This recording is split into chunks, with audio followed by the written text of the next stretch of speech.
Good evening, everybody. Ernie Johnson here with Shaquille O'Neal and Kenny the Jet Smith. Great to have you with us on 2K Sports. Tonight's game held at Amway Center. It's the Orlando Magic going up against the New York Knicks. Checking out New York. They are hungry for a win here. Last season, they got swept by this team. 4 straight losses, something they haven't forgotten. Well, Carmelo Anthony, an offensive force now for so many years in this league. Not scoring maybe quite as much as he used to, but he still draws a lot of attention from the D. Still gets those double teams. I would imagine that he's probably never played an NBA basketball game without being double teamed.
We are live from Amway Center for an Eastern Conference contest with the Magic in Orlando.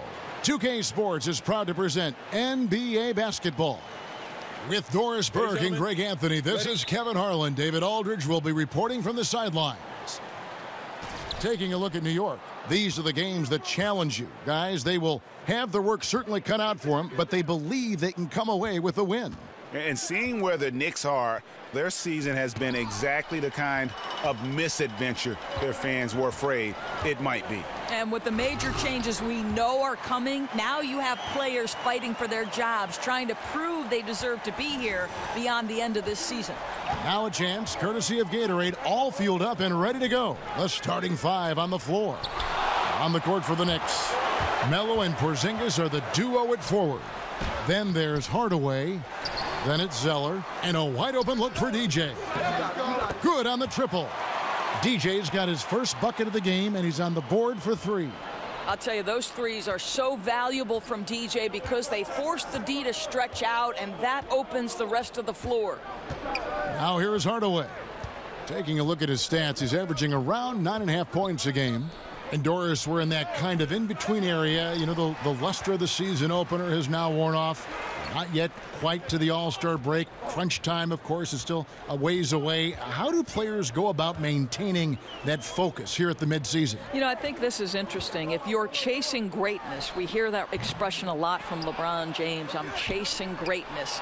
I don't think focus is ever at issue. If you're the Golden State Warriors in the season, you have an opportunity to win 73 games. Focus is never an issue. What's fascinating to me is, can young players sustain attention for the 82-game grind, particularly those rookies? That is the group of players for whom I think it is most difficult. Oh, taking it to the rack with power. And hammering down the two-hand slam.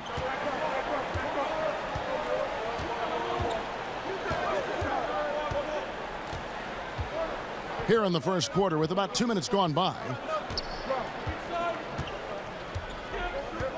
Shot clock at 6. Zeller setting the pick for Anthony. Three-pointer. His shot is good, making him a perfect 2 for 2 from the floor. You know, guys, looking at Miller's career, he turned into a much better three-point shooter in the latter stages of his career. And it's the Magic with the ball. They come in fresh off a win against the Heat. And in that one, it was all about shutting down the paint. They were just terrific in terms of their rim protection. Well, and that's exactly how you have to protect the basket, right? Exceptional job setting the tone on the defensive end, deep at the rim. The shot comes out, and New York the other way now. Tough loss coming against Cleveland in their last game played.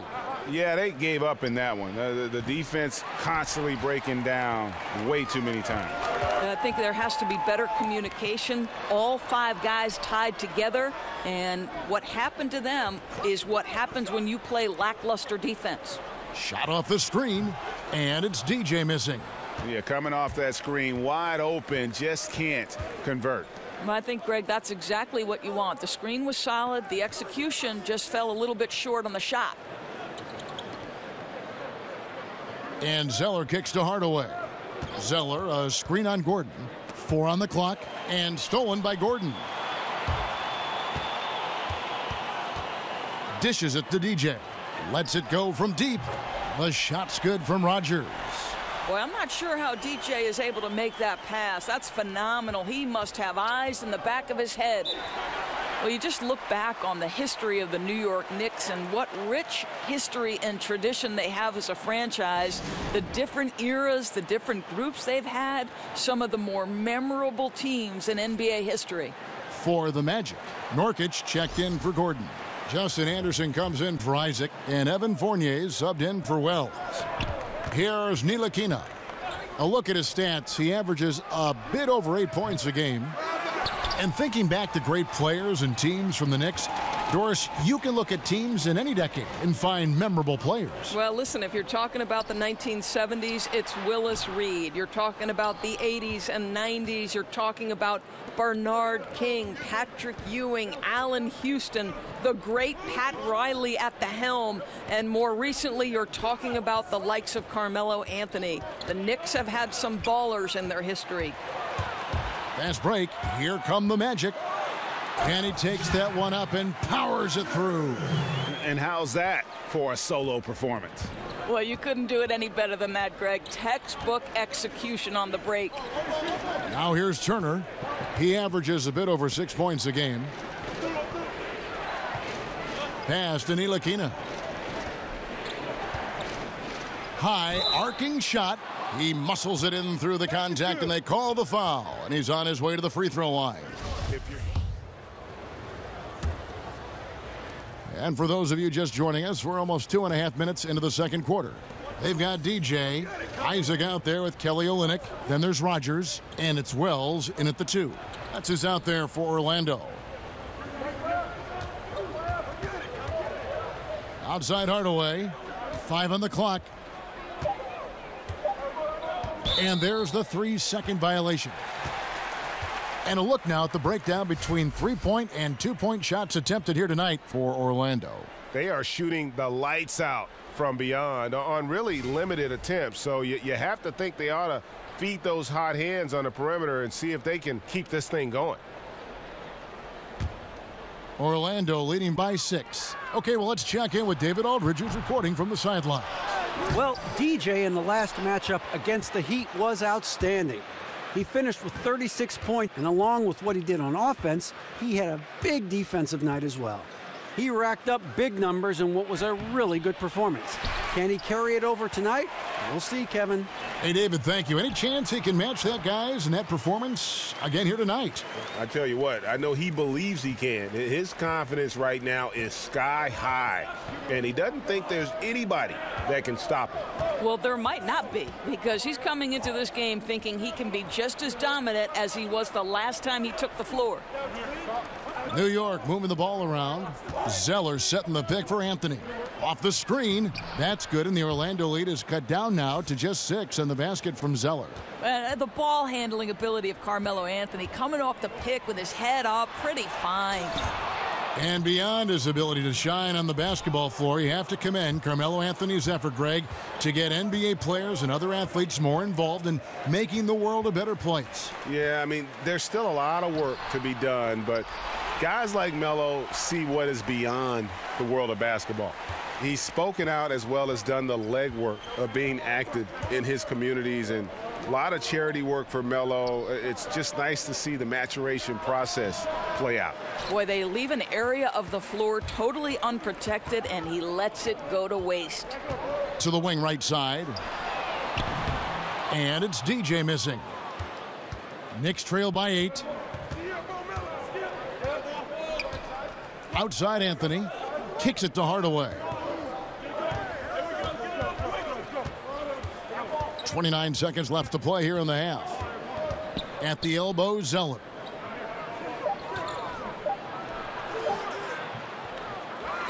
Another shot, and he drops in the layup off the glass. Zeller's got his second basket. And those are the kind of nice inside looks they've gotten here in the first half. Boy, Kev, that's a tough attempt with a guy draped all over him, but DJ gets it to go and will get the +1. And this is his first trip to the line tonight. And you know, guys, he had a big game at the free throw line in their last outing.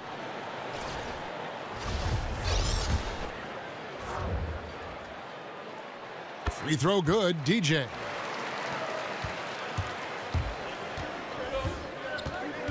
Pass to Zeller, and the foul called on DJ.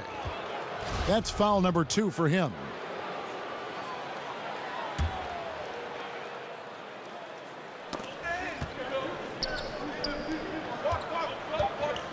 The tray. Got it off in time, but it's no good. And so it's the Orlando Magic in control with a 9-point lead to end the quarter.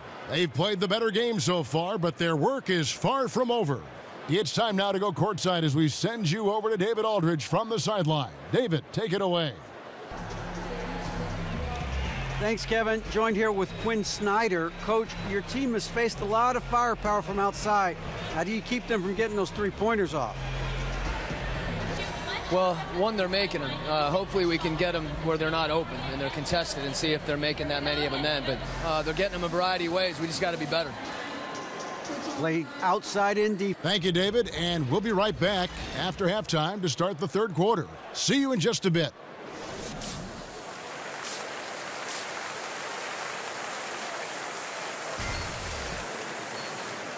And the third quarter about ready to get underway. You look at DJ in this game, he's been everywhere. And we saw his work over the first 2 quarters, really pushing the action and consistently finding the open man. It felt like he owned that first half because he involved his guys with his passes, found different ways to take advantage of the defense. Setting the floor for the Knicks. Hardaway Jr. and Melo are the wings. Tyler Zeller out there with Porzingis. Doors, with the NBA draft becoming of greater interest to the casual fan, plenty of household names making big splashes. But who are some of the young players, as you take a look at the list, on the rise who have done it rather quietly, maybe without the headlines? I think you'd have to look at a player like Domantas Sabonis. Sabonis, of course, the son of the great Arvydas Sabonis, has been around the game from the time he was born. And I think what you see with Domantas is this incredible feel for the game. Shot making, play making, rebounding ability, exceptional within the context of a system. I'd say quietly Sabonis is going to be a tremendous player. I saw a lot of Clint Capella down at Houston in the playoffs last year. He comes to mind as well. That's a great point. Guy runs the floor hard. He's the perfect foil for James Harden in the screen and roll action. That's another great example, Kev. And the foul called on DJ. That's his third foul of the game. And so here is New York. They trail by 14. 6 on the shot clock. Anthony can't hit. just a solid performance on the interior. The rebounding has been off the charts. It's good. Rogers has got 9. Really like the energy I'm seeing from this offense. 3 for 4 to open the third. They need a good offensive possession. Yeah, they've gone a long time without a bucket.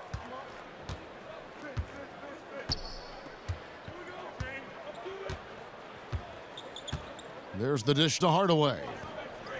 Picked by Zeller. Hardaway with a wide open look. And he gets the shot to fall after coming off the pick.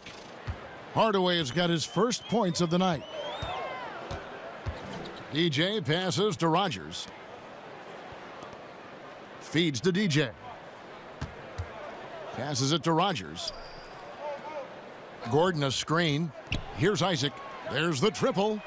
Hits it from three-point range.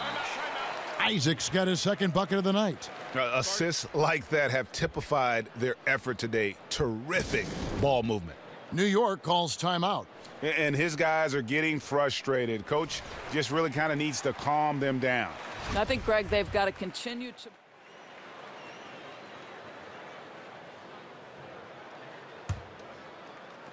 We've gone about 3.5 minutes into the third now.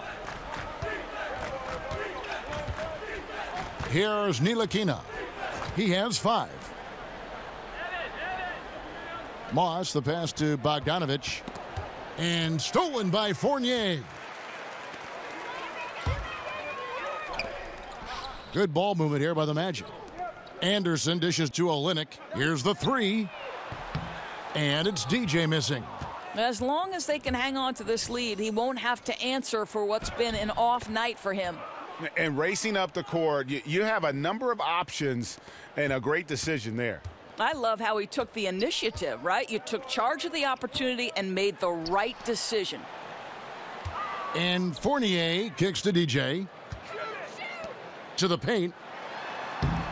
And the basket by Olynyk. Olynyk's got 5 now.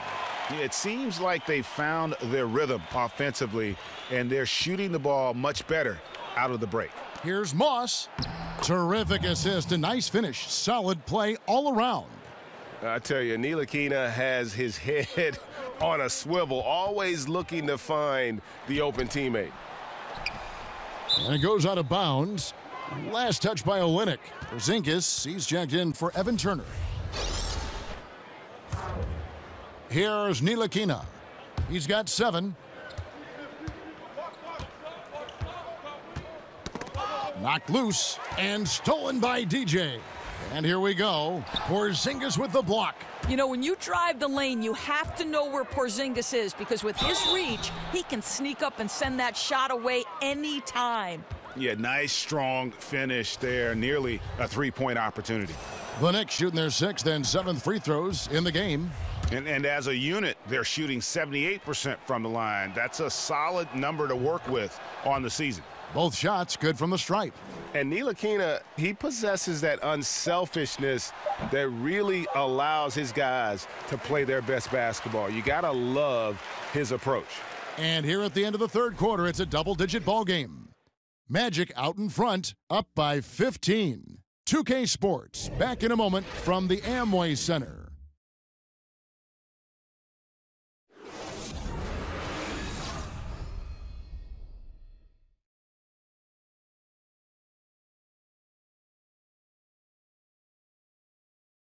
And meanwhile, Frank Vogel talking to his team. The offense will come and go. This has got to be our staple. Suffocating D. No surprise, focusing on defense, Frank Vogel reminding his guys what this team is all about. Yeah, you can win with consistent defense no matter what your offense is doing, but of course you know he'd love to have both.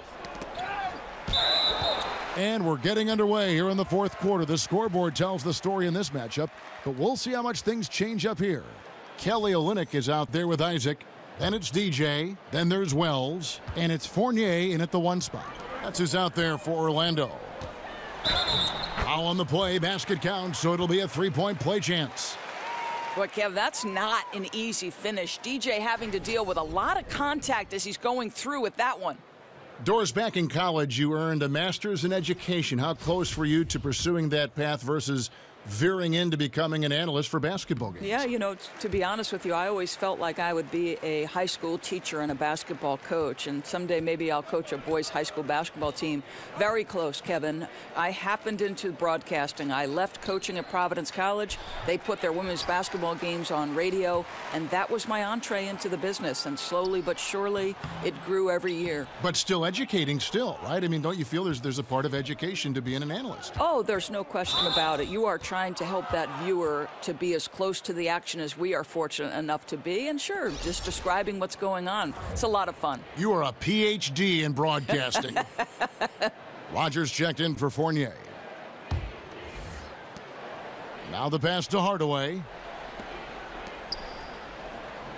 Screen by Porzingis. Hardaway kicks to Zeller. 5 to shoot. Here's Sherman, and it's DJ with the rebound. DJ's got his 4th rebound with that last one here tonight. And good that time. DJ's got 5 points now in the quarter. Defensively, this is what you know. He's coming off a hot game and looking to keep it rolling. Well, you want to slow this man's roll right now if you're the defense, because you've got to make somebody else beat you. He's cooking right now. Time call here. The Knicks decide to talk it over.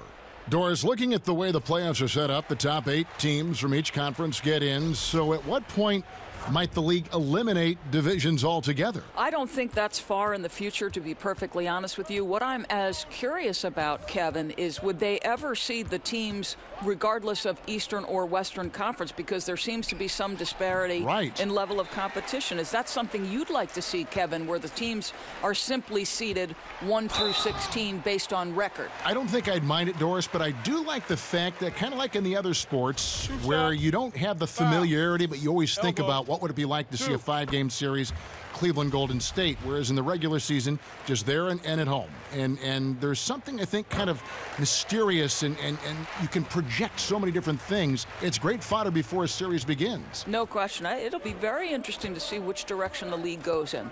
There's the feed to Zeller. It's Carmelo Anthony on the wing. Poked away, hit his leg, and it's being called a kickball.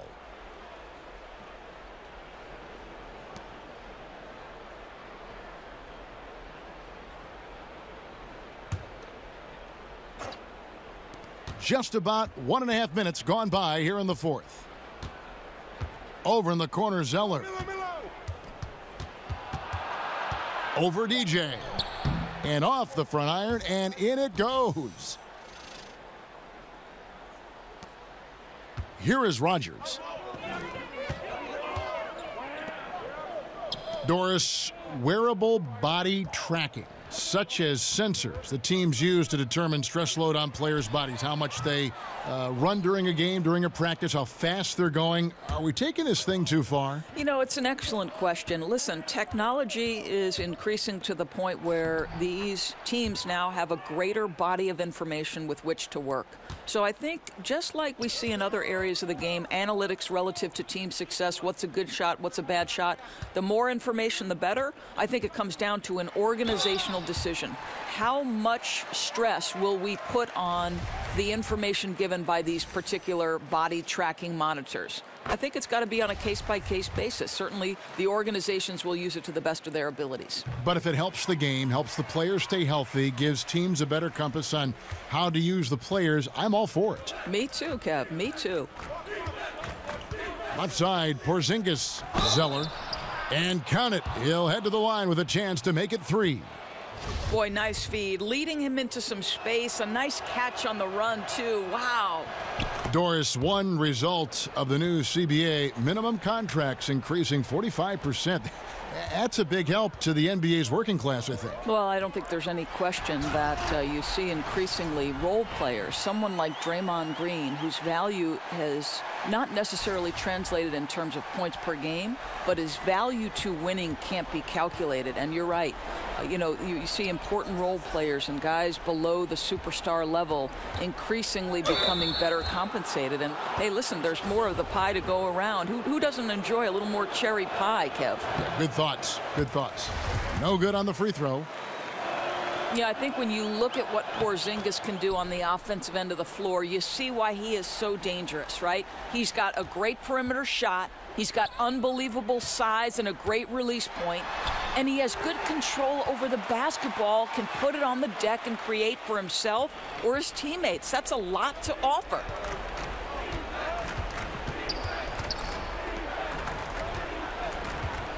He kicks it to Carmelo. Releases from 15, and the shot is long. And Porzingis, who is well on his way to being one of the bigger stars in the NBA. You know, Doris, he can handle the ball well as he won the skills competition. You saw it at the 2017 All-Star Game. Yeah, and I think if you were watching the Knicks during the regular season, it didn't surprise you. Porzingis is a guy who knows how to get some space with his jab step and his dribbling ability. His vision is improving, and to me, it looks like he has the ability to be an elite playmaking big at some point. And tonight's battle is going to end with a very clear winner, leaving nothing to chance. Impressive win for the Magic.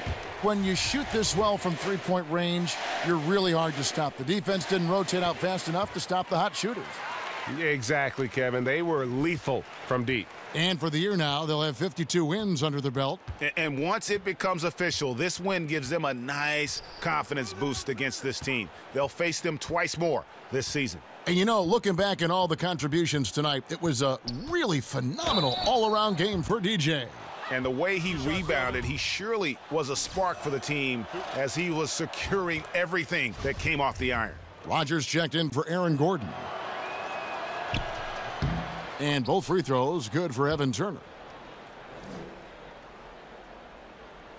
So it's Orlando now. 22 is their biggest lead. And DJ throws it down.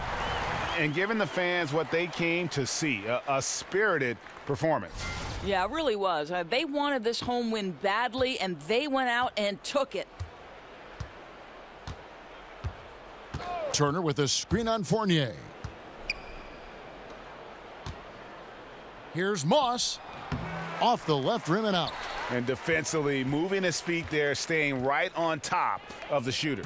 What a great job contesting without fouling. Exactly how you want to defend the mid-range shot. And that's a killer instinct on display as they try to put this one on ice. I think that's exactly the mentality you have to have. You don't want to give this team any hope of coming back. They double him with DJ. About 7 seconds separating the shot and game clocks. The first free throw is good. And that's good as he hits both of his shots. Here are the Magic now. 19-point game. And DJ throws it down. Boy, that's how you like to see DJ finish a drive, not holding anything back. Send a message. Here's Ntilikina. And so it's Orlando taking this one by a big margin. And the outcome of this one was never in doubt. And boy, they really put in a supreme effort. It just felt like once they had that lead and it was comfortable, they were not going to relinquish it. Well, folks, that's going to do it for now. For Greg Anthony, Doris Burke, and David Aldridge, and the rest of our terrific crew, this is Kevin Harlan saying thanks for watching. So long and good night, everyone.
It's the 2K Sports pregame show.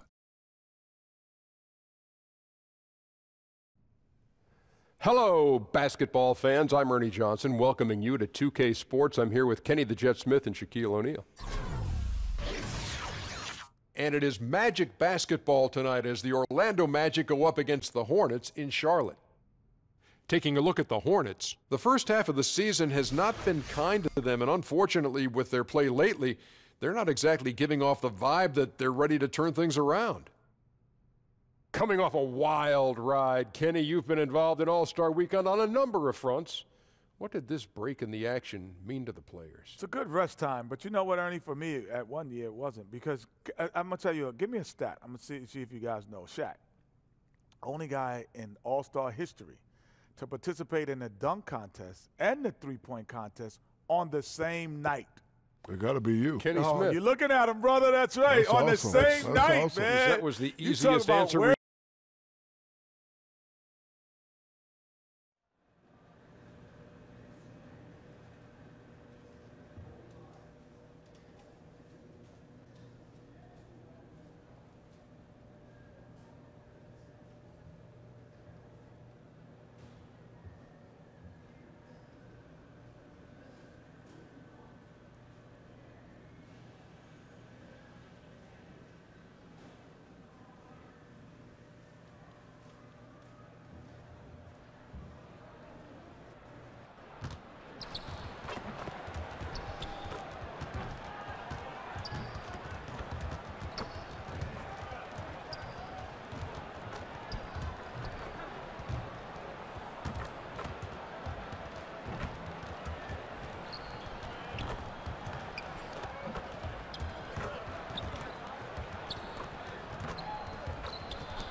Live from Charlotte, North Carolina, it's the home of the Hornets, live on 2K Sports. I'm Kevin Harlan, joined by Chris Webber and Greg Anthony. David Aldridge is our sideline reporter. The Magic made a special trip here for one game back in Orlando for the next one. What a story right now for these guys. Win after win. It's been a phenomenal stretch.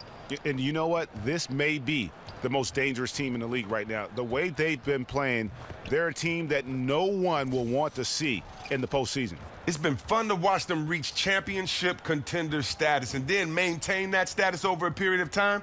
This is a talented club. And before we get going, let's catch up with David Aldridge, who had a chance to talk with head coach Frank Vogel. David, what do you have to say?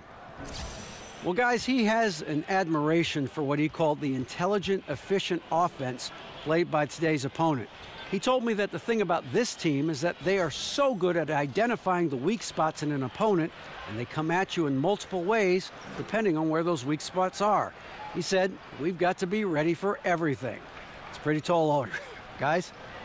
Thank you, David. Well, Chris, as we get deeper into the season, it becomes clear to us, the fans, who the real title contenders are.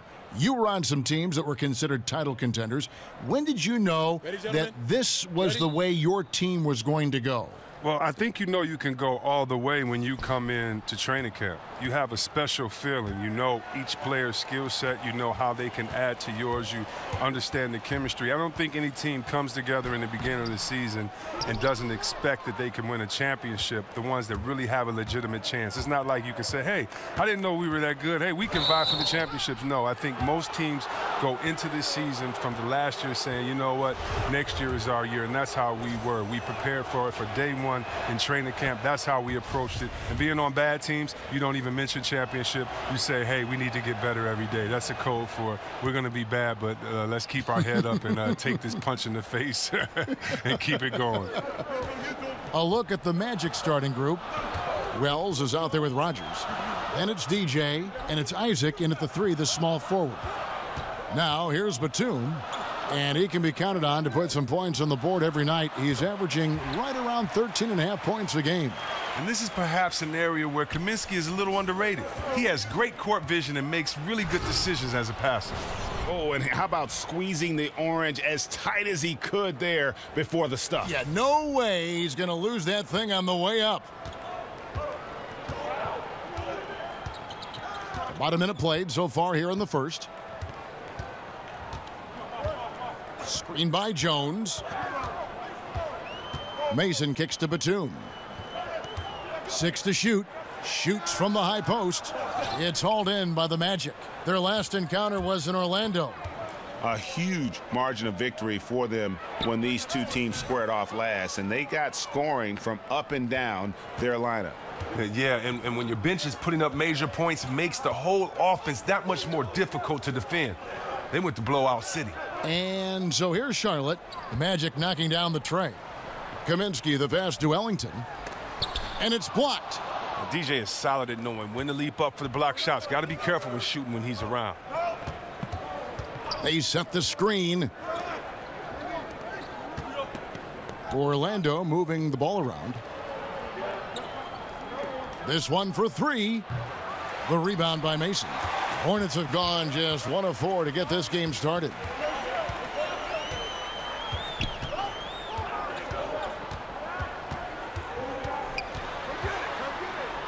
And it's blocked. And that long wingspan of Isaac aids him there in turning away shots, but it's also the timing he displays when he attacks the shooter. Now here's Batum following the miss by DJ. Good on the bucket. Yeah, how about that one? Able to maintain control and finish the play. Well, you rarely get to see a player like Batum who has such a dynamic game at the shooting guard spot. He's one of the best rebounders at his position and defenders. Terrific passer and a very unselfish player. Now here's DJ. And DJ throws it down. DJ enjoys showing off his jumping ability. Once he gets positioning, he's primed and ready to throw it down. Just over 2.5 minutes played here so far in the first quarter. Mason dishes to Ellington. Can't tie it up as that one misses. Wells wide open. No good on the 3. And even without that 3-ball dropping for him, the defense should have done more on that last play. Here's Batum. Fouled in the act of shooting. A 3-point play chance coming up. Come on, man. The concentration that Batum has had on these and-one plays is amazing. He's used to finishing through physical contact. So an almost entirely new group in now for Charlotte. Reedy's checked in for Kaminsky. Kuzminskis comes in for Jones. Monk's checked in for Wayne Ellington. And it's Seth Curry in for Mason. Monk kicks to Curry. And it's blocked by Gordon. And that's out of bounds. Charlotte will retain possession. Olenek, he's checked in for DJ.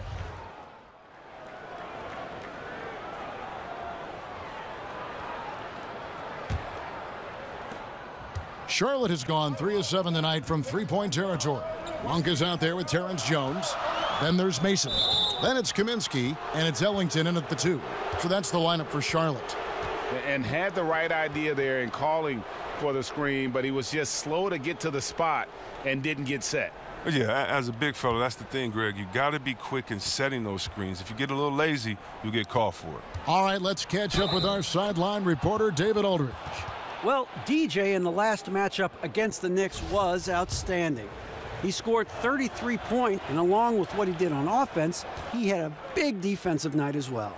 The stat line was filled, and the whole league was talking about it. We'll see what he does for an encore tonight, Kevin. David, appreciate the report. He was a one-man show in that game. And, you know, it'll be interesting to see how much that took out of him. I mean, he'll have a hard time putting up anything even close to those numbers here tonight. I mean, well, it should have taken all the energy out of him. It should have taken something out of him, Greg. I mean, he pushed the envelope in every way that night. He was unreal. And Orlando making a change here. Isaac's checked in from the high post. And it's DJ missing. I like the shot selection on that one, despite the miss. Mason kicks to Kaminsky. Jones, the pass to Kaminsky. Over DJ. And once again, off the mark by Charlotte. The Magic leading by 3. One thing that I think many players and certainly many other coaches, Chris, in the NBA love about Steve Clifford is his brutal honesty. He will pull no punches with you. Yeah, reporters just can't throw cliche phrases at him during the press conferences or he'll dismantle them. The frankness he has with the media and players is one reason players like playing for him. Some tough offensive sets. They want to turn it around. Yeah, right now you just need a bucket to get some momentum. Mason kicks to Kaminsky. Low block shot on the way. DJ with it. Kaminsky's there. And there it is again from him. Shot good from DJ.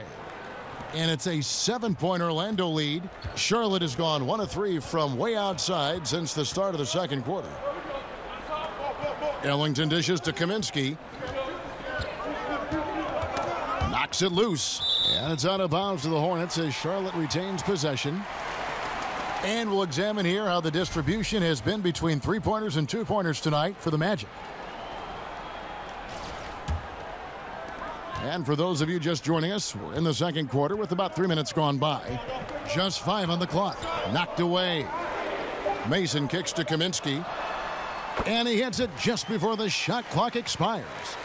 Kaminsky's got his first points of the game. Most effective when he gets his feet set. Kaminsky can be lethal on the catch and shoot. Fires from deep. That one, no good. And it's the Hornets taking it the other way. Outplayed in the previous game on their schedule, losing to Chicago. And I think they can hold their heads high from that performance, you know, despite the final score being what it was. Especially since they were in a hostile environment. They rose to the challenge, but just simply fell a little bit short. Now, here's DJ. Following the miss by Terrence Jones. The shot by Wells, no good. Hornets trail by 5. 1:06 left to play here in the second quarter. Mason the pass to Monk. Jones kicks to Monk.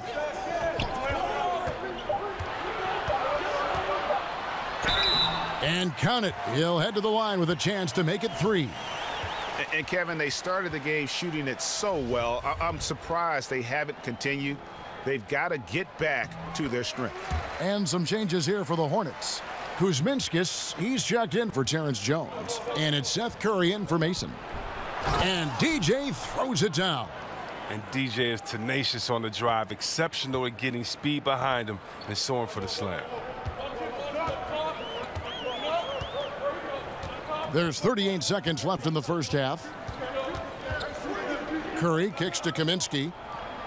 There's the pass to Monk. Rogers against Curry. Shoots over Nurkic. And the shot no good, a bit short. Magic leading by 4. Now here's DJ. And the layup's good off the glass. DJ's got 11 points in the quarter. You can't let DJ get comfortable down on the block. He's superb at reading the defense and cashing in deep inside. Pass to Monk. Lets it go from the wing. No good. Shot missing. DJ firing on all cylinders for the Orlando Magic. Between his points and his rebounds, he was a star for him in that quarter. And now let's catch up with David Aldridge, who's standing by from the sideline. All right, Dave. Kevin, thanks. Here with Coach Clifford. What was the biggest problem for your guys in the first half? Well, you know what? We're a defensive team first, and we've been good defensively. We've been organized. We weren't that in that first half, and that's what we got to concentrate to get the game going back our way. See if you revert back to your form in the second half. Back to you, Kevin.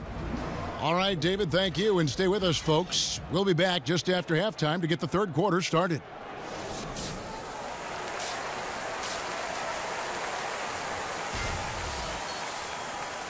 Here we go now, the start of the third quarter, welcoming you back in a closely contested first half so far. You look at DJ in this one, he's been everywhere. And I'll tell you, his work on the blocks in that first half, really impressive. Oh, yeah, especially how he established great positioning, showing some nice footwork, and really read how the defense was playing. While we've got a moment, let's set the floor. Brought to you by Gatorade, all fueled up for the second half. So on the floor for Orlando, they've got DJ. Wells is out there with Rogers. And it's Isaac in at the 3 spot. And fouled on the shot, so the bucket counts, and a chance for one more here. Shot's good. Chris, it's hard at times to see just how effective a post player is on the defensive end beyond the blocks. What's the one thing that shows you a post player is doing an excellent job of defending for their team? Well, look at the penetration of a great guard. Right now, guards are playing at such a high level in their quickness. So when you see a guard attack, notice if that big man comes over and he has both feet planted. He doesn't have to get a charge, doesn't have to block, but does he stay vertical and does he get over there fast enough that the offensive guard that was trying to score can't get his shot up and has to change, either pass the ball or continue his dribble. Right now, a lot of defense is done by just being in the correct spot at the right time, because you're not going to block the shot or you just want to deter the player from coming in. And so I would say watch how that player owns the paint defensively, not necessarily how he blocks shots, but by where he is on his position, can he help stop penetration from guards coming up top. Oh, that's a great tutorial. And here's Batum following the three-pointer by DJ. The shot by Kaminsky, nobody around. And once again, off the mark by Charlotte. And they're controlling the boards, Kevin. That's +5 in that category.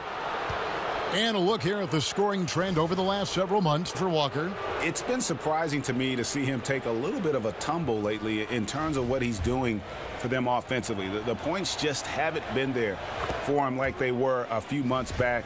The defenses he's facing have adjusted to him, and he hasn't been able to make his own adjustments. Reedy's checked in for Frank Kaminsky. Well, he's come through for them at the line today, and you love having a big fella who's so capable on his free throws. Oh, and here we go. Isaac's got the fast break chance. And Isaac, great job there of putting the defense in a bad way, forcing the foul with that move. First trip to the free throw line for him in this one. The first one falls. And he can't hit the second. And you look at the level of talent in the NBA now, some great players. But we've heard others say the league is watered down. How do you view that statement? Well, I don't think you can compare eras. I think it's great to argue and have fun with them and debate them, but, you know, very sincerely, unless someone can play against each other, it's just a wasted argument.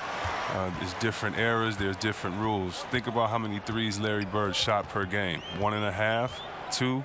What if he could let it fly 10 times a game? We'd be talking about a different player there. So I think times, eras, the physical play of the 80s, of the 90s, I just know that players will handle it differently. Hand checking, the way that we call flagrant 1 fouls. It's a different league, and so I just choose to celebrate the players that we have now. They're the evolution in my mind. They're kind of the culmination of all the players that have come before them. So I just enjoy the game the way it is now.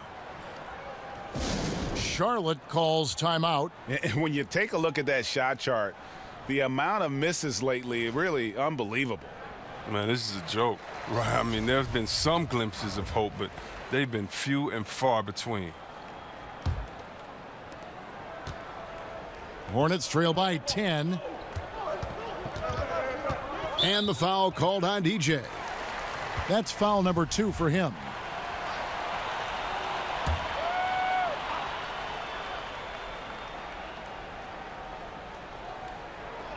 Just under 2.5 minutes into the third quarter now. Mason dishes to Reed.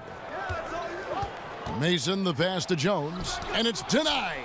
Oh, he's the rare player with a shorter arm span than his height. I mean, Bill Lennox is still going to get his share of blocks. Tries again, and DJ with a layup. DJ's got 7 now in this quarter. The ball movement on this run has been fantastic and is a big part of why they've been able to get these good looks. Well, one reason why Nick Batum is so valuable on the basketball floor is his ability to guard multiple positions. You hear that a lot with front court players, but Chris, he gives you that flexibility as a guard. And his length is a big part of why he's able to do that. You always want a rangy guy you can put up on a shooter for the other team. Very often Batum plays that role because of his ability to bother shots and check a multitude of players. Catching up on the changes for Charlotte. Kuzminskis, he's checked in for Jones. Monk comes in for Nicholas Batum. And it's Seth Curry in for Wayne Ellington. Controls the rebound and puts it back up and in. Plus, Kaminsky, he's checked in for Charlotte. The Magic also changing it up. DJ is checked in for Olynyk. Aaron Gordon comes in for Justin Anderson. And it's Jackson in for Fournier. Here is Mason. He hasn't yet put up any points in this one. The dish to Monk. Can they get it? And he lays it up and in. I tell you, Monk can fill it up in a hurry. Well, once he gets on fire, the D knows they're going to be in for a long night. And not quite as aggressive from outside as they were in the first half, sticking to the high percentage shots, playing smart with the lead. 2 seconds separating the shot clock and game clock. Ball stolen. The shot's good from Rogers. Rogers has got 8. Well, there you go. One team operating on all cylinders at both ends, steals, fast break buckets, and the other team in scramble mode. It's Curry outside. He got it up that time, but it wouldn't fall for him. The 3 quarters of play all in the books, and this one all but over already.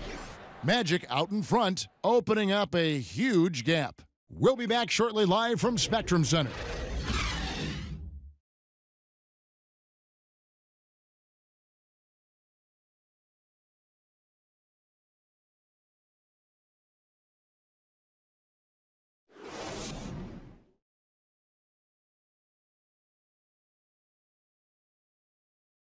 Now let's listen in to Frank Vogel's huddle. Play for each other. Create. And we welcome you back as we get going here in the 4th quarter. The final quarter of play can change everything. The Magic leading by 20. They've got Seth Curry. Also, Monk out there. Kaminsky out there with Batum. And it's Kuzminskas in at the power forwards position. So that's the Hornets 5. You got to respect the versatile offensive game of DJ. He can score from anywhere. The D can't let him get comfortable. Here's Batum after the Magic pick up 2. The shot by Monk is no good. And a big lead for them on both the scoreboard and the backboard thus far. Here's Isaac.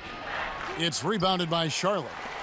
Kaminsky's got 4 rebounds in this game. Monk kicks to Curry. Now here's Kaminsky. He's guarded closely.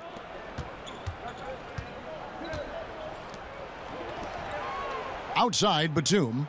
4 on the clock. Kuzminskas the pass to Monk. Kuzminskas kicks to Curry. But they get it back. Back to Kuzminskas. From past the arc. Drills the 3-pointer.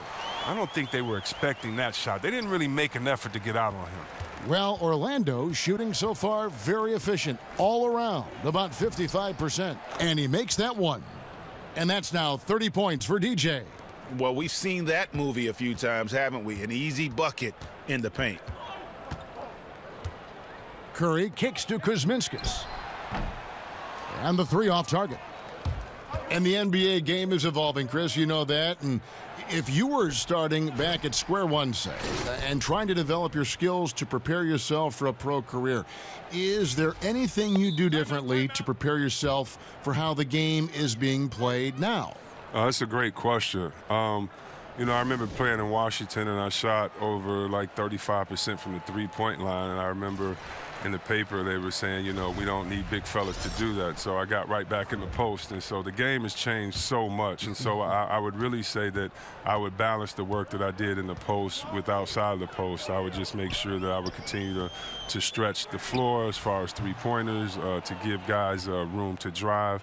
And I would have definitely continued to work on my ball handling, maybe where Picker could have screened for me, and then I could have been the initiator, since in most times I was kind of that point forward. But for the most part, no, I would have tried to put the same effort in, but definitely with different skill sets. You get to play differently now. You know, when we think about it, I don't think Larry Bird got to shoot 2 3-pointers a game. Imagine if he would have got to just let 7 go. You know, I don't know what we would ask him, except would you have to ice your wrist after games a little bit more, because you would have been able to shoot more. So I think the freedom would have been fun, but I don't think I would have had to prepare any differently. Catching up on the changes for Charlotte. Gorgie Dangs checked in for Frank Kaminsky. Williams comes in for Nicholas Batum. And it's Payton in for Seth Curry. And Olynyk kicks to DJ. It's rebounded by Charlotte. Outside Williams. Here's Payton. And it's DJ with the rebound. Orlando leading by 23. The kick out to Anderson. Drops one in from the wing. Well, I like how DJ actively looks for the open teammate, whipping the ball over beautifully and quickly. So the Magic, their last game, a win against New York. And they double up Peyton. And Zhang kicks to Jones. It's blocked. A minute 50 left in the fourth quarter. Fournier dishes to DJ. The feed now to Anderson. Kicks it to Childress. DJ passes to Fournier. Fires the three. And it's DJ missing. Hornets have gone just 2 of 8 in this fourth quarter. The final quarter not treating them well so far. Well, guys, this was never really a contest. Just a total obliteration, if you will. And you can safely say mission accomplished now for the Magic.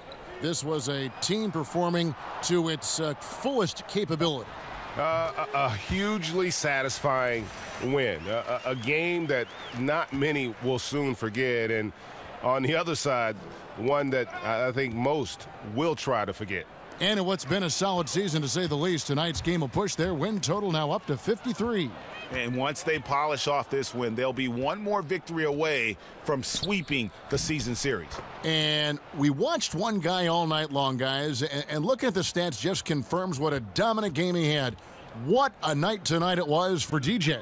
Even when the entire defense was focused on stopping him, they couldn't slow him down. I mean, a terrific offensive player. And so here's Charlotte following the bucket by Orlando. Got a hand on it. And Fournier kicks to DJ. Orlando moving the ball around. Fournier dishes to DJ. Olynyk the pass to DJ. Back to Olynyk. He kicks it to Childress. Fournier in the corner. To the wing right side. There's the three. It's rebounded by Charlotte. And here is Ellington. Dishes it to Jones. It's stolen by Childress. And so it's Orlando taking this one by a big margin. This crowd was stunned by the manner in which their team was dismantled. You know what? Shocking. I don't care what the matchup is. You never expect the road team to come in and just cruise to the kind of win they did tonight. And a chance now to send it over to David Aldridge, standing by courtside. David.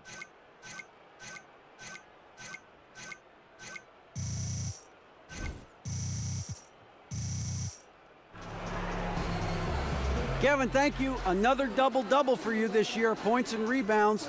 Now, is that something you're looking to do when you go out there?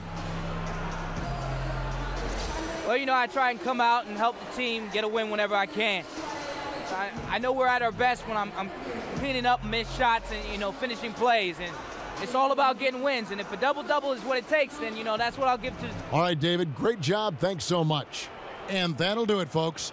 For Chris Webber, Greg Anthony, and David Aldridge, this is Kevin Harlan saying thanks for watching. We'll see you next time.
The 2K Sports pregame show.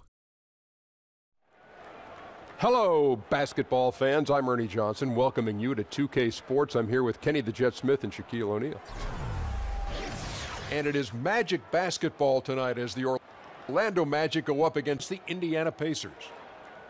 Taking a look at the Pacers, they've gone 4-1 over the last 5, playing pretty well, and they're looking to build on that tonight. Coming off a wild ride, Kenny, you've been involved in All-Star Weekend on a number of fronts.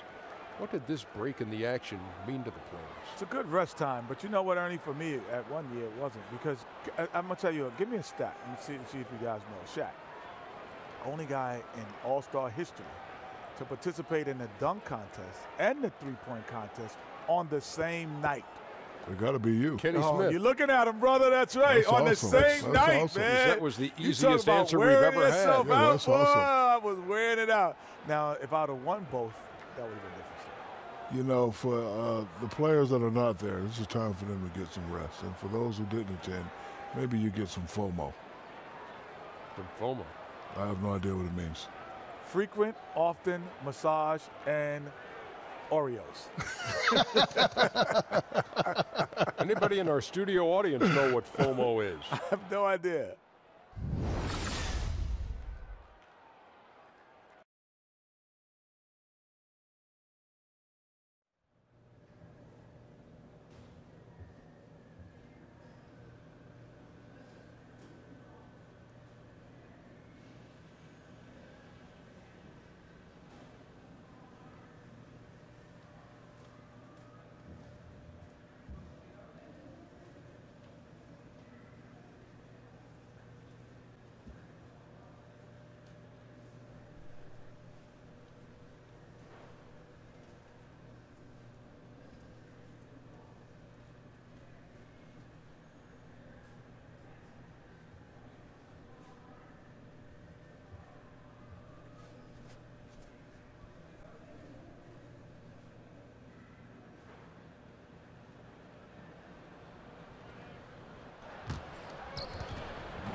Oh, say does that star-spangled banner yet wave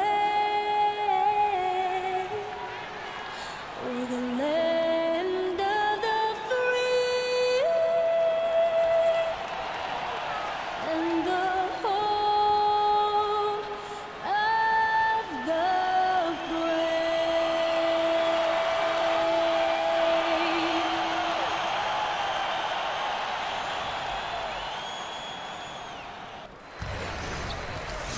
We are live from Amway Center for an Eastern Conference contest with the Magic in Orlando. Kevin Harlan here with Greg Anthony and Clark Kellogg, and our sideline reporter is David Aldridge. For the Pacers right now, they're focused on getting off to a good start to the road trip here.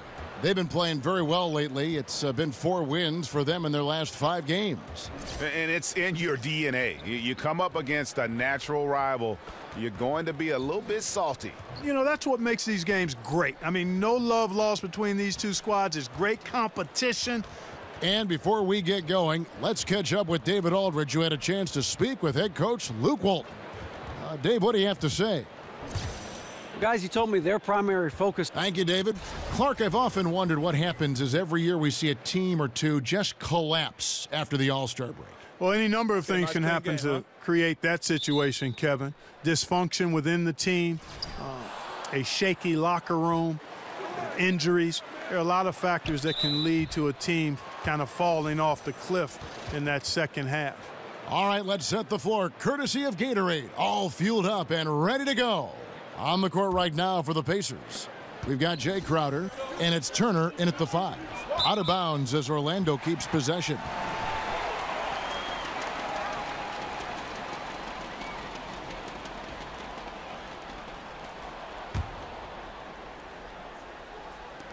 Tries a 3 off the inbound. Jay Crowder pulls it in.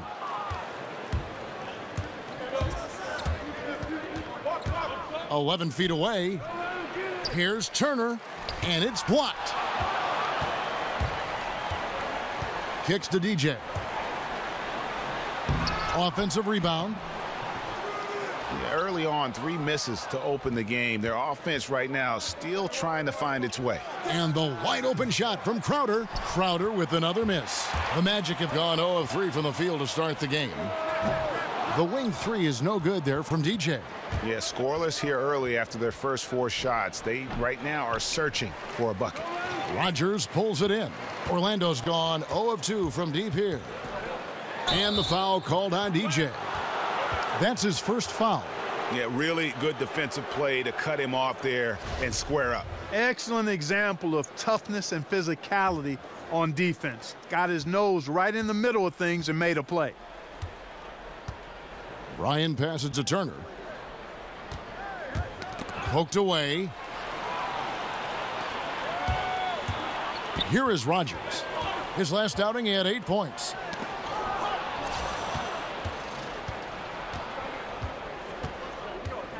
Here's Outlaw. And it's off the back rim. No good. He's got to be disappointed with himself on that one. Yes, sir. Yes, sir. My goodness.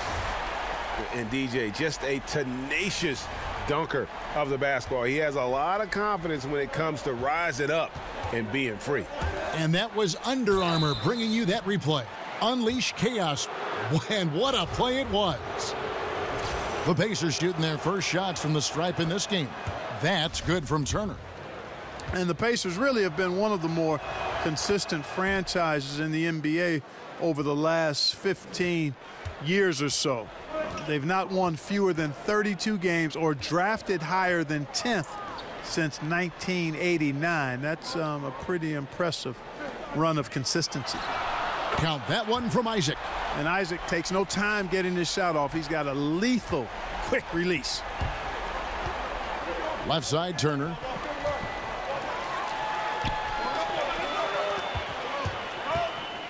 And Fournier kicks to DJ. He doesn't hit that one. Good work defensively by Turner. He's been wayward and just off on about everything he's put up in this period. Ryan passes to Outlaw. They set the pick. At the top of the key, Turner. 6 to shoot. 14 feet away. And that one comes up a bit short. Boy, he's having a tough time right now. Seems like he's forcing his shot a bit to me, Kevin, not letting it come in the flow of the game. Crowder, the pass to Bryan. And the foul called on DJ. That's foul number 2 for him. Got to be more careful. Can't pick up. Pacers trail by 5. On the court for Indiana, we've got Anubogu. He's out there with Turner, and it's May in at the small forward position.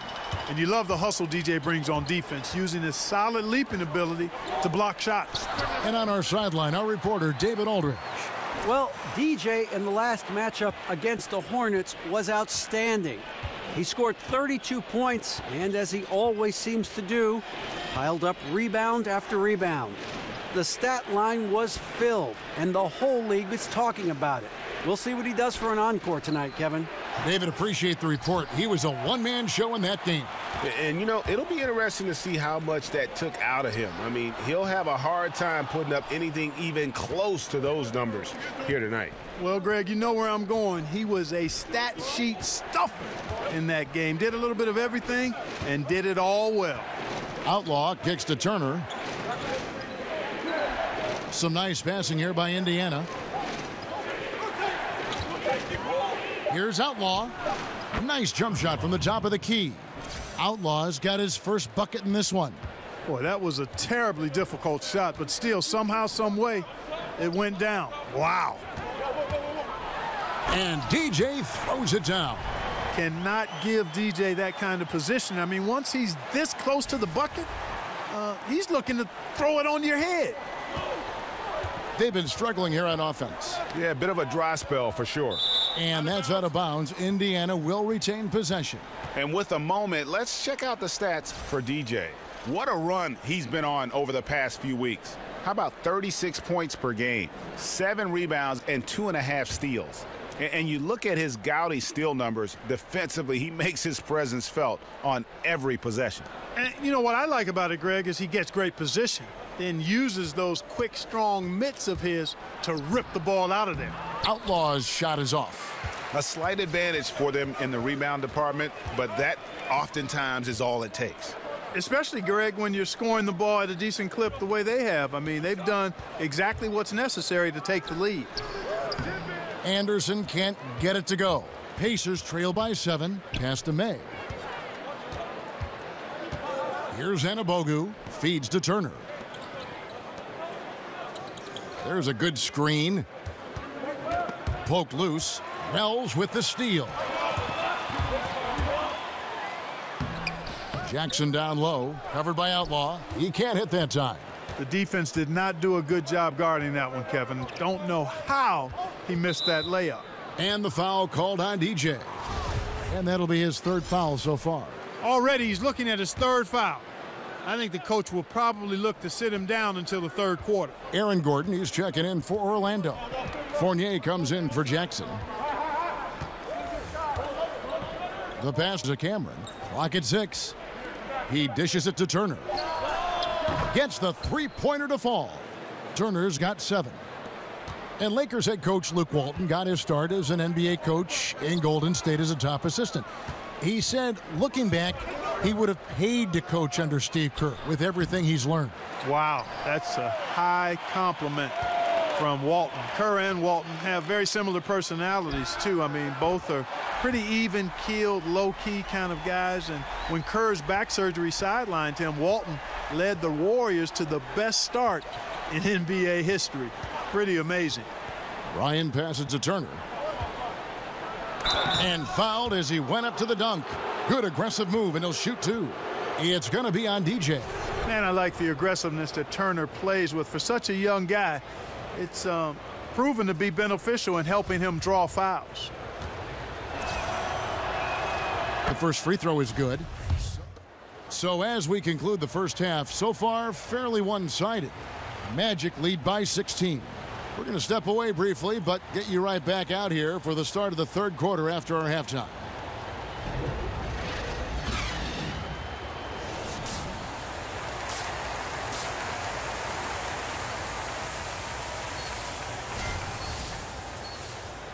Welcome back, everybody. 3rd quarter just about to get going here in what has been so far a runaway game. DJ is checked in for Yusuf Nurkic.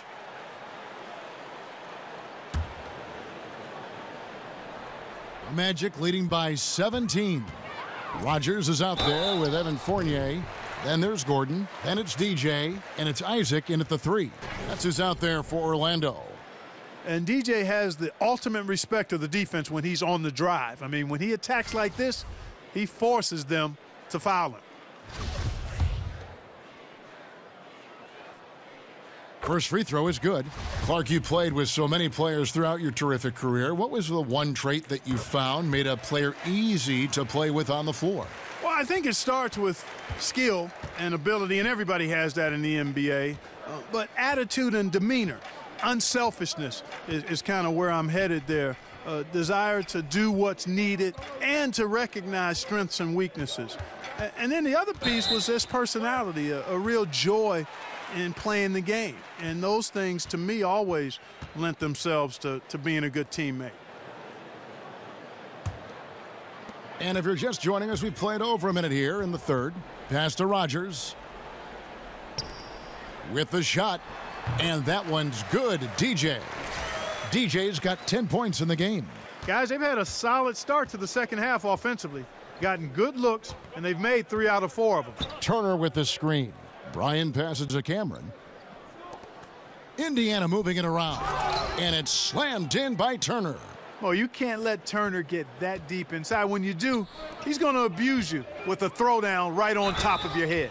Just Mr. Reliable again here today, Kevin. I mean, they need his points, and he's producing. The Magic shooting their 5th free throw of the game here. And they've had really good numbers all season from the free throw line. And, guys, that's really an upgrade over how they shot last season. Not a huge upgrade, but an upgrade nonetheless. Here's what Orlando's going with right now.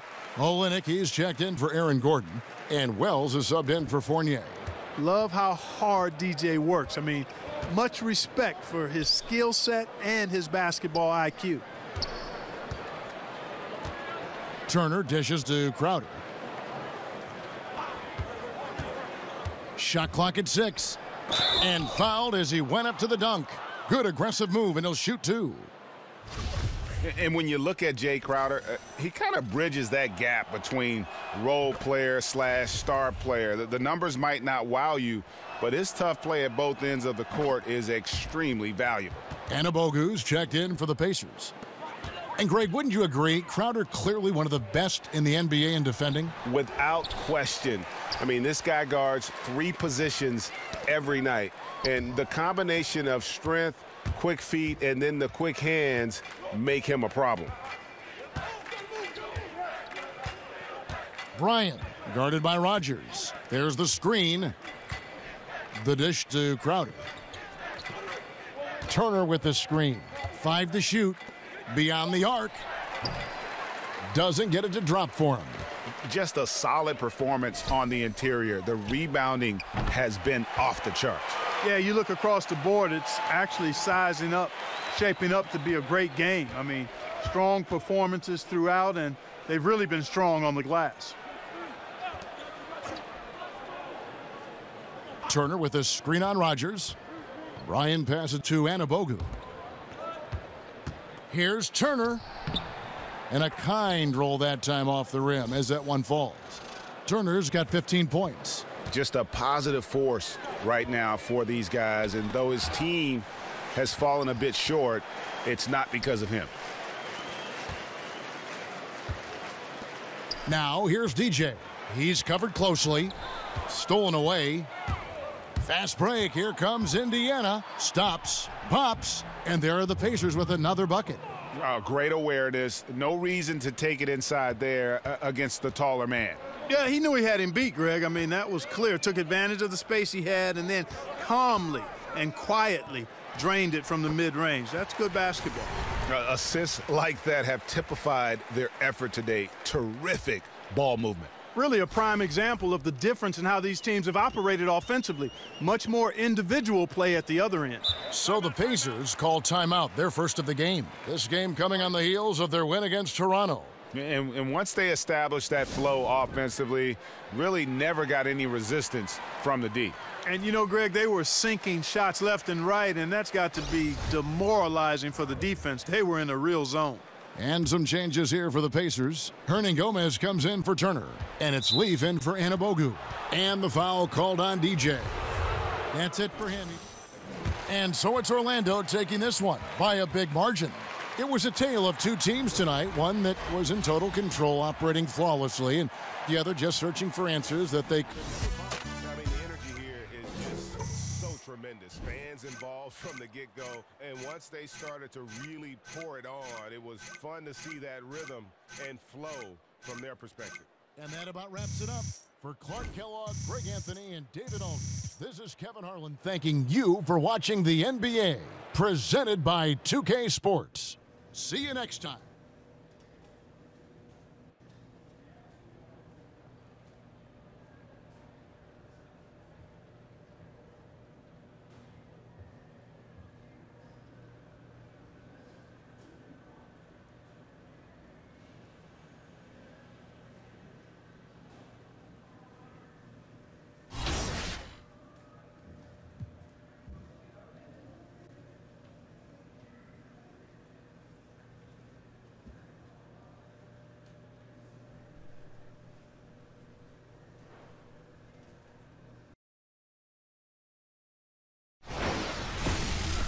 The 2K Sports pregame show. Hey, Ernie Johnson here, and I'm joined by Kenny the Jet Smith and Shaquille O'Neal. Welcome to the NBA on 2K Sports. Tonight, we'll be watching the Milwaukee Bucks playing against the Orlando Magic at Amway Center. We've seen a lot of quality basketball from this Orlando team lately. They have been a team on a mission this season. Best record in the NBA. We're getting deep into the schedule now, and they continue playing dominant basketball. Tonight, two teams that have had great success, the kind of battle that could have future ramifications. Kenny, these teams may have to play each other again down the road in the playoffs. How can they set the tone here? Oh, send a message. And even if you got to write it and give it to the ball boy to take down to the other bench, you send that message that we're here to play, and this is how it's going to be today, tomorrow, and in the future. And as a player, you look forward to these matchups, Ernie, because as a team, you learn where you guys stand against the best. And now let's send it down to Kevin Harlan as we approach tip-off.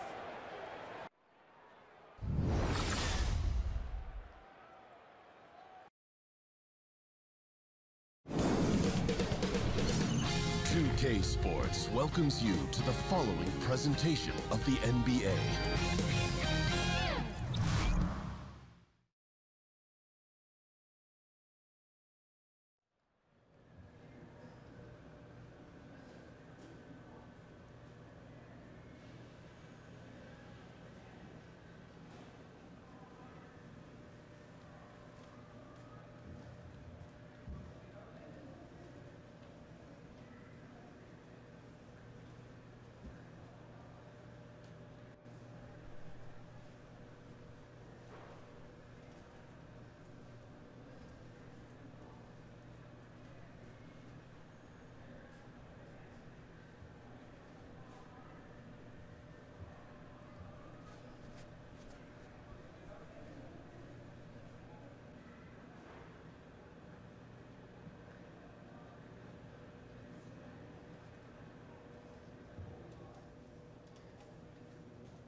Live from Orlando, 2K Sports proudly brings you the Magic at Amway Center. Along with Greg Anthony, Brett Barry, and our sideline reporter David Aldridge, this is Kevin Harlan. The Bucks will end the road trip here before heading back to Milwaukee. They've been playing very well lately. It's been 4 wins for them in their last 5 games. You know what? They're almost perfect in their approach right now. I mean, mentally, physically, strategically, everything seems to have fallen into place. They're bound to hit a bump at some point in the road, but right now, everything is all systems go.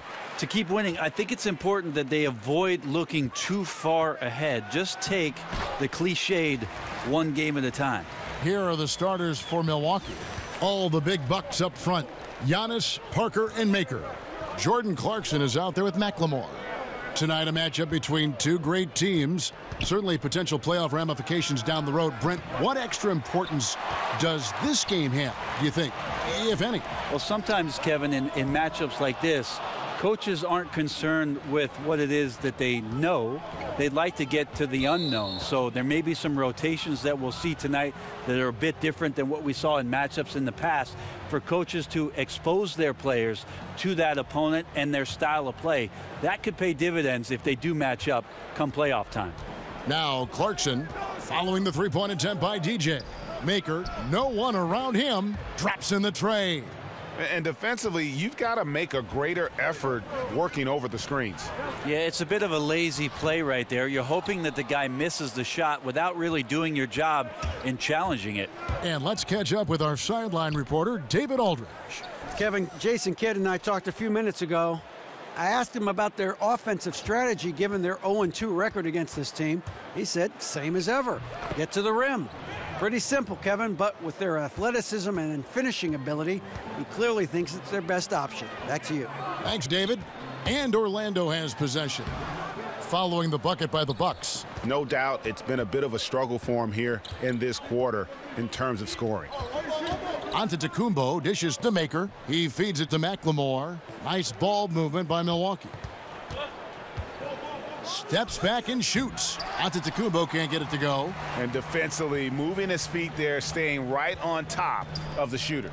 Some defenses are okay with giving up the mid-range shot. In this case, they contested. Man, if he's missing those kind of good looks, his team is in some serious trouble. And it just hurts to miss shots like this. Mentally, you question yourself, and it can affect your confidence. And that one's good, DJ. A split-second decision from DJ on the catch-and-shoot jump shot. That's a sign of a player with the right mindset, ready to fire. Now, here's Clarkson. What a tremendous game he played against New York. And it's Antetokounmpo penetrating. That one's in, his first bucket of the game. He's 1 for 2. Always take time to think about Jason Kidd and his career, having played against him in high school in the Bay Area in Oakland as he was a star of St. Joseph's. There's no question that back then he had the acumen and the intellect to be a coach. Was always that on the floor during his career, and doing it now in Milwaukee. Now, here's Clarkson. He's playing a pretty big role for him at the offensive end, averaging about 12.5 points a game. Lets it go. It's hauled in by Gordon. And he rushed that one, no doubt about it. The D out of position, you could see the frustration on his face. As you said, Brent, Kidd, one of the great minds in the game, and was a coach on the floor long before he was a coach on the sideline. I think it's interesting for Jason Kidd and where he is now, because all these young players need experience to get smarter, and Jason is so smart. So I think he's waiting for a time where all of that intellect can catch up, and then everybody can be on the same page. Oh, and how about squeezing the orange as tight as he could there before the stuff? Yeah, no way he's going to lose that thing on the way up. And Milwaukee calls their first time out of the game. They are coming into this having notched a win against the Knicks in their last game. And anytime you come off the bench, you know your role. And that night, it was about scoring. Well, good collective team unity. Everyone pitching in, so trying to win for one another. That's a good thing.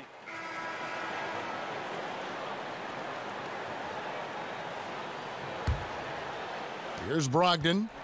He's had some playing time, but no scoring yet from him. Setting the floor for the Bucks. Brogdon out there with Clarkson. Then there's Cauley Stein. Then it's Terrence Ross. And it's Anderson in at the power forward. That's how DJ makes an impact with his defense. Comes up with the steal, starts to break. That's a quick strike.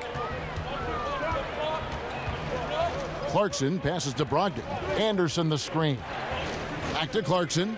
There's the three. They grab their own miss, and he hits it and gets hacked on the play. A three-point possibility if he can convert the free throw. And this is what happens when you fail to block out. Defensive rebounding just as important as causing the miss in the first place. Looking at who's out there now for the Bucks. Makers checked in for Willie Cauley-Stein. Parker comes in for Ross. And McLemore subbed in for Malcolm Brogdon. And that one drops for him. And they've had assists now in their last 3 baskets. Now, here's Clarkson. Dishes it to Parker. They set the pick. To the inside. And the shot goes in. Makers got the lead, back up to 5 now for Milwaukee. That's some good interior passing, and that's how you move it on the inside. And you look at the Bucks in this roster, and the one constant at every position, length. I mean, great height and wingspan. Giannis and Maker, just to name a few. I still love the shot selection. The defense wasn't really a factor. They need to be more aggressive guarding the mid-range.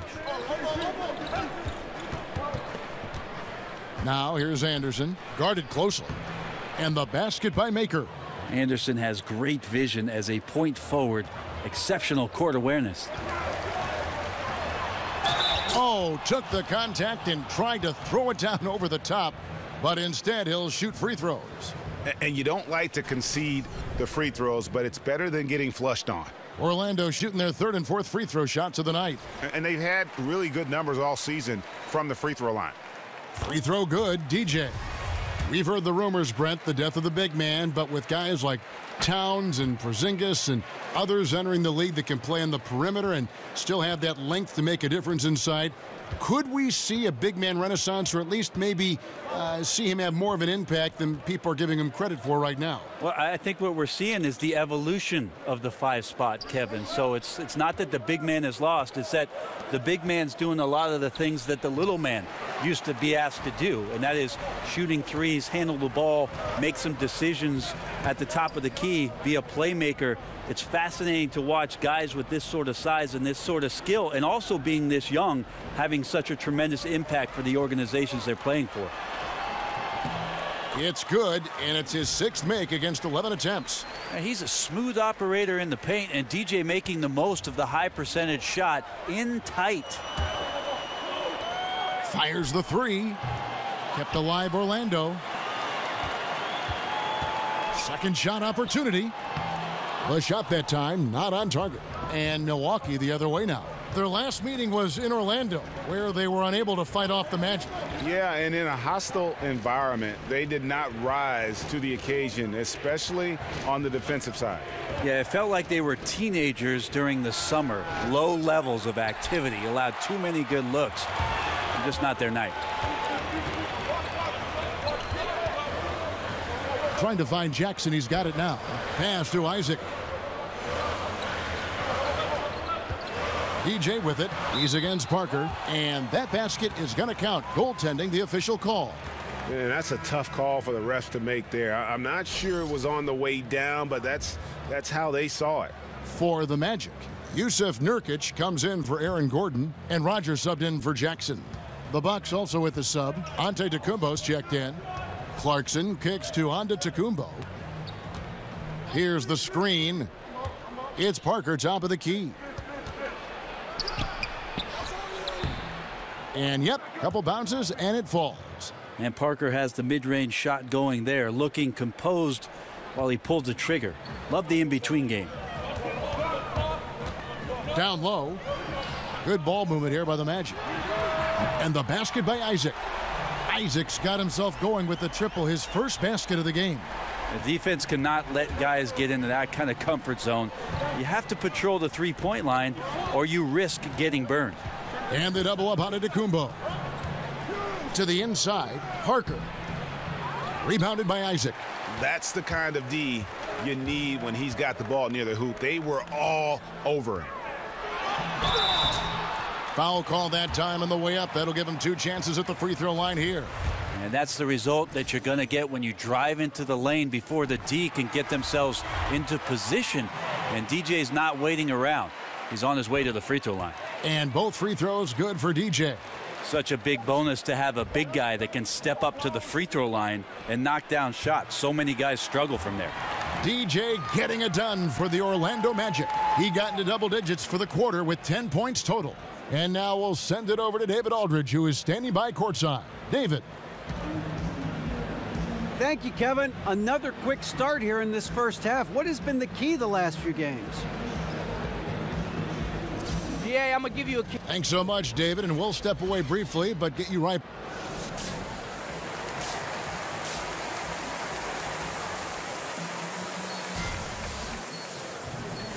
Welcome back, everyone. The second half about to get underway, and it's been a close one so far. You look at DJ in this game, he's been everywhere. And let's see what the defense counters with to try and control him here in the second half. Well, he has been dominant as we expected coming into this one. Skilled and relentless. Isaac out there with Gordon. Then it's Evan Fournier. Then it's DJ. And it's Rogers in at the 1. That's who's out there for Orlando. Orlando trailing here. And that one is good from DJ. DJ's got 21. Those points a product of some nice work inside from DJ. Doesn't have much space at all, but finds a way to avoid the block and still make the hoop. And guys, this game won't be close for long if they keep giving up dunks like that. No, it won't, G.A. You're right. A glaring error defensively and letting him get all the way to the basket that time. Well, we talk about the D. Let's credit the offense. He attacked right there from the moment he saw the opening, not letting the defense react. Yeah, way to play in attack mode and get to the line. Racking my brain to think about a player in the league who works harder than DJ. That work ethic is part of what makes him special. So, Brent, certain players are known for getting into people's heads. Who is a guy you played against that really challenged your mental toughness? I'll give you 2 examples, Kevin. As an opponent, I would tell you that Vernon Maxwell was one of the less cerebral and more in-your-face aggressive players that I ever faced as an opponent.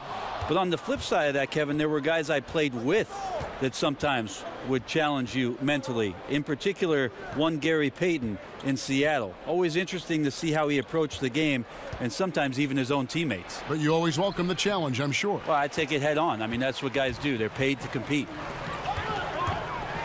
And DJ throws it down. Not going to settle for a jump shot. DJ being ultra aggressive right there, going straight down the lane on the drive.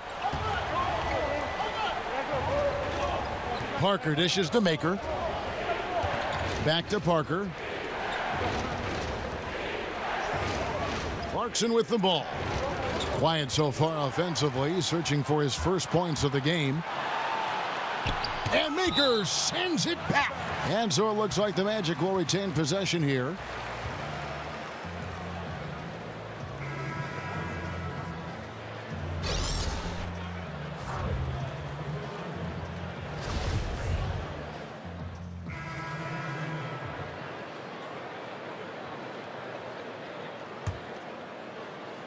Second half here. We're just over 3.5 minutes into it.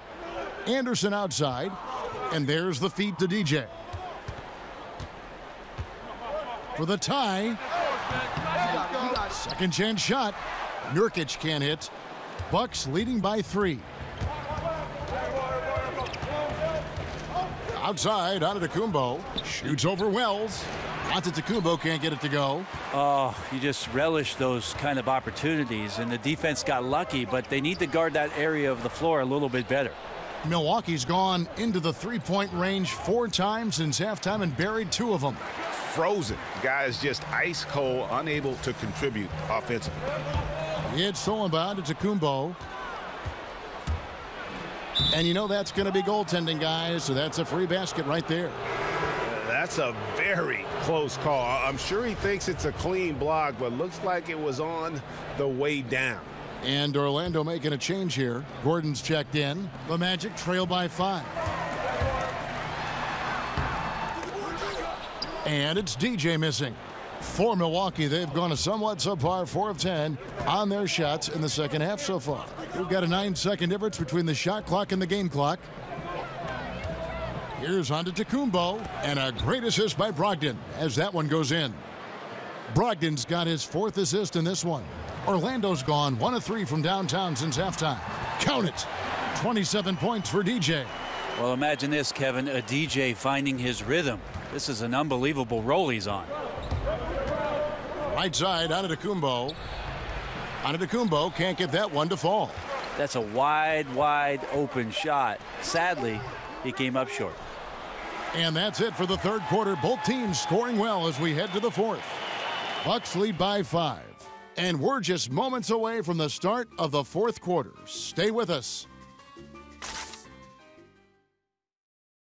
A chance now to hear Jason Kidd talking to his team moments ago. Contest 2s, right? We'll contest 2s and contest 3s, but no layups. Jason Kidd feeling like they need to protect the rim above all else right now, willing to give in other areas. And you have to take care of home base. Otherwise, it's going to be attacked all night, and that's not going to reflect well for you on the scoreboard. Welcome back as we get rolling once more. The fourth quarter right ahead in what's been a very well-contested game. All fueled up and ready to go. Let's reset the lineups courtesy of Gatorade for the fourth quarter. Setting the floor for the Bucks, Antetokounmpo out there with Malcolm Brogdon. Then it's Terrence Ross. Then it's Jabari Parker. And it's Cauley Stein in at the 5 down low. And stolen by Cauley Stein.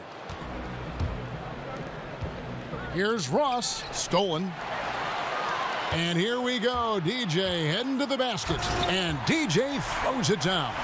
That's good focus from the Bosnian Bear getting down there. Nurkic finding the open man with ease. Now Brogdon. Ball's knocked loose. And here we go with the Magic fast break. The pass to DJ. And no good. Had a chance to take the lead.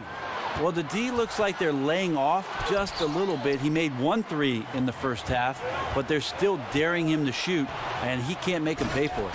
And DJ throws it down.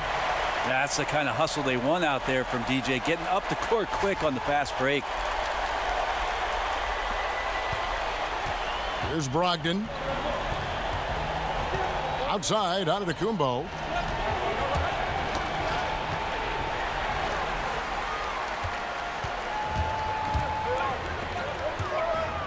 DJ passes to Nurkic. Magic moving the ball around.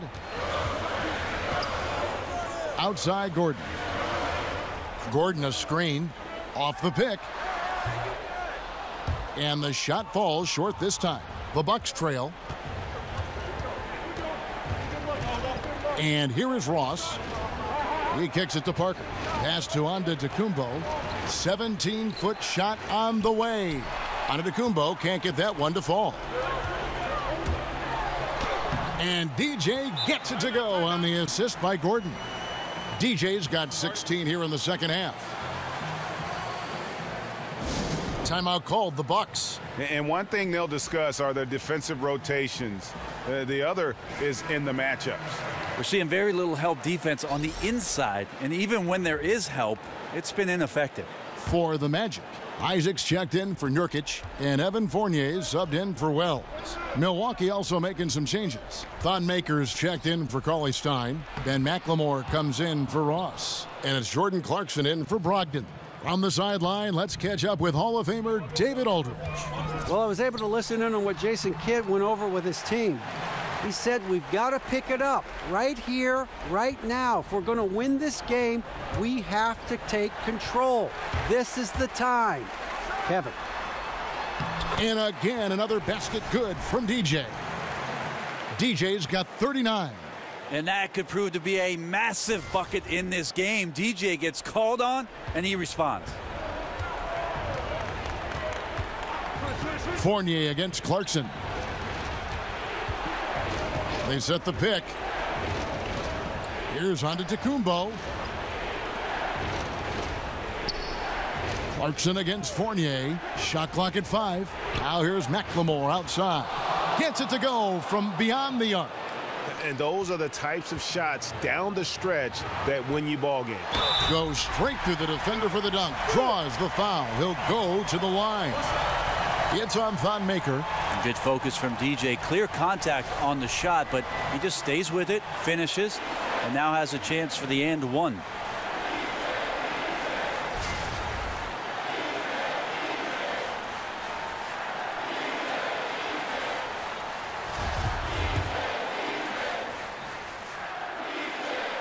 And that tacks another big point onto the lead. Great and one play, showing us now a little bit of that killer instinct.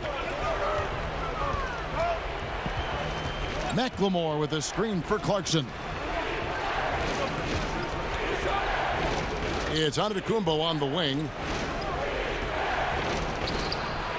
Rebounded by Isaac.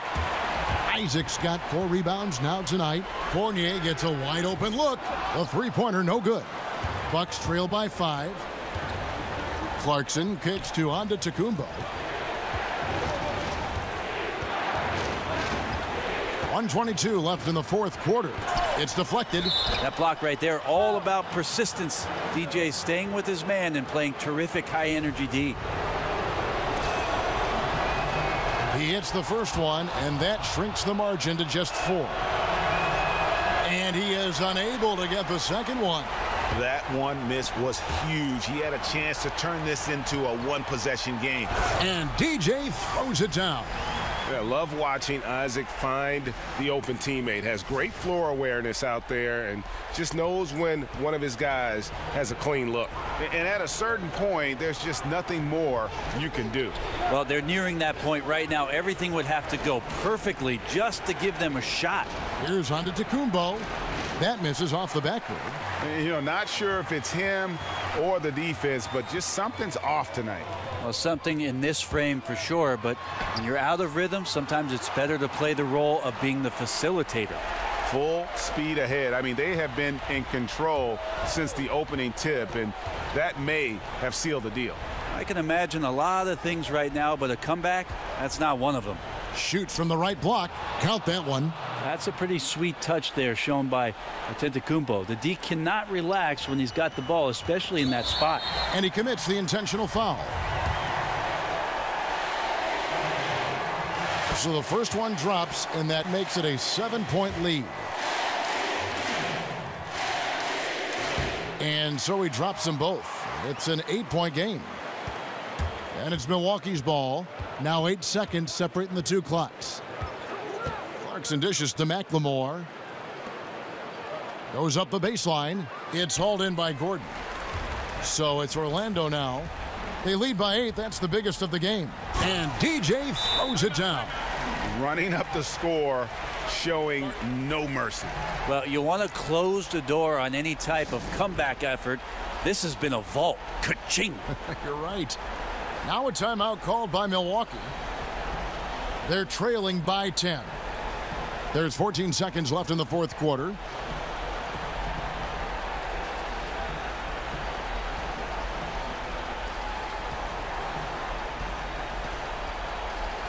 And now we've got a moment for our Jordan Player of the Game, DJ. And it's been a ridiculous performance in the best sense possible. I mean, everything about his game has been working. And no matter what they've thrown at him, he's had the answer. What a connection he has to these fans. They love him here. And the more he has games like this, the deeper that connection gets.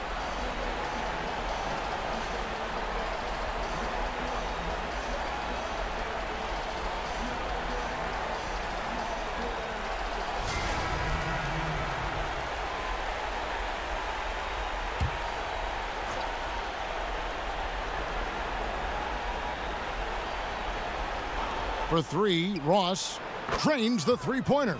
Yeah, the onslaught continues. He's been unstoppable now for a couple of nights. Well, a tip of the cap to the coaching staff here. They're recognizing how well he's playing, so the game plan has been built around him. All night they've asked him to shoulder the scoring load, and he is not disappointed. From deep, McLemore can't get it to fall. So the Magic win it. Some good moments throughout this one, but they had the clear advantage down the stretch. Yeah, I mean, I love the way they executed on both ends of the floor. For the vast majority of the game, and whenever there was a misstep, they just didn't allow it to fester, and that's why they're going to walk away with the win. And that'll do it, folks. For Greg Anthony, Brett Barry, and David Aldridge, this is Kevin Harlan. Thank you for watching the NBA, presented by 2K Sports. And we'll see you next time.